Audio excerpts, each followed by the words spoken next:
அனைவருக்கும் வணக்கம். நம்மளுடைய மாடர்ன் சர்வே இன் தமிழ் யூடியூப் சேனலில் இப்போ நீங்கள் பார்க்குற இந்த வீடியோ வந்து டிஎன்பிஎஸ்சியில் குரூப் 4க்கான 3ஆம் கட்ட கவுன்சிலிங்க்கு தேர்வு செய்யப்பட்டவங்களுக்கான அறிவிக்கை வழியாக இருக்குது. அவங்களுக்கு தெரியும், குரூப் 4உடைய முதல் ரெண்டு கவுன்சிலிங் முடிஞ்சிச்சு. அந்த 2 கவுன்சிலிங்கில் ஃபில்லப் ஆகாத வேக்கன்சிக்காக 3ஆம் முறையாக வந்து யார் அந்த 3ஆம் கவுன்சிலிங்க்கு அழைக்கப்பட்டிருக்காங்களோ அவங்களுடைய தேர்வு எண்ணை வந்து வெளியிட்டிருக்காங்க. இன்னொன்று என்ன அப்படின்னா, அவங்களுக்கு ஃபிசிக்கல் சிவியும் கவுன்சிலிங்கும் அன்றைக்கே நடக்கும். அதை தான் இப்போ வந்து இந்த இதில் வந்து சொல்லியிருக்காங்க.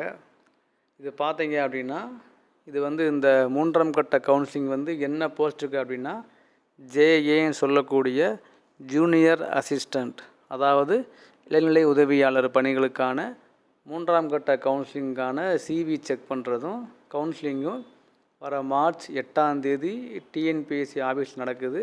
யாரை தேர்வு செய்யப்பட்டிருக்காங்களோ அவங்களுக்கு ப்ராப்பராக எஸ்எம்எயில் மூலமாகவும் இமெயில் மூலமாகவும் அவங்களுக்கு இன்ஃபார்ம் பண்ணியிருக்காங்க.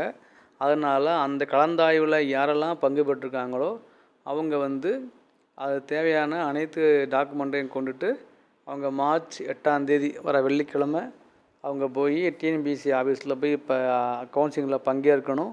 அப்படி அவங்க போகலை அப்படின்னா அவங்களோட இது கேன்சல் ஆயிரும். இது குறித்த அறிவிக்கை தான் டிஎன்பிஎஸ்சி இன்றைக்கி வெளியிட்டிருக்காங்க. அது மட்டும் இல்லாமல் அந்த 3ஆம் கட்ட கவுன்சிலிங்க்கு யார் அவங்க இது பண்ணியிருக்காங்க அப்படின்னு அந்த லிஸ்ட்டையும் வெளியிட்டிருக்காங்க. நீங்கள் அதையும் இப்போ ஸ்க்ரீனில் பார்க்கலாம். நீங்கள் இப்போ ஸ்க்ரீனில் பார்க்குறது தான் அந்த லிஸ்ட்டு. ஸோ இதை வந்து கூப்பிட்ருக்காங்க. ஸோ இந்த கீழ்கண்ட 5 நபர்களை தான் அவங்க வந்து கூப்பிட்ருக்காங்க. இவங்க வந்து தேர்ட் கவுன்சிலிங்கில் வந்து அட்டன் பண்ணுவாங்க.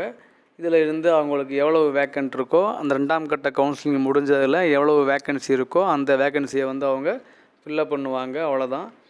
ஸோ இது வந்து பார்த்தீங்க அப்படின்னா டிஎன்பிஎஸ்சியுடைய ஃபைனல் குரூப் 4உடைய எல்லா இதையும் முடிச்சிட்டாங்க.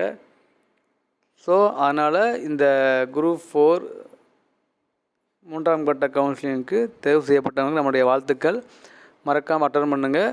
இன்னொன்று என்ன அப்படின்னா, அன்னைக்கு நைட்டே வந்து எவ்வளவு வேக்கண்ட் ஃபில்லப் ஆயிருக்கு அப்படின்னு டிஎன்பிஎஸ்சி நெட்டில் வெளியிட்டுருவாங்க, நம்ம தெரிஞ்சிடும். ஸோ ஒரு கவுன்சிலிங் முடிஞ்சு அன்னைக்கே வந்து எவ்வளோ வேக்கண்ட் ஃபில்லப் ஆகிருக்கு, எவ்வளோ வேக்கண்ட் பேலன்ஸ் இருக்குது அப்படிங்கிற லிஸ்ட்டை வந்து டிஎன்பிஎஸ்சி வெளியிட்டுருவாங்க. அதனால் இந்த 3ஆம் கட்ட கவுன்சிலிங்கோட இந்த குரூப் 4 ப்ராசஸ் நிற்கிதா இல்லை அடுத்து கண்டினியூவாக தான் நம்ம வெயிட் பண்ணி பார்க்கலாம். தேங்க்யூ.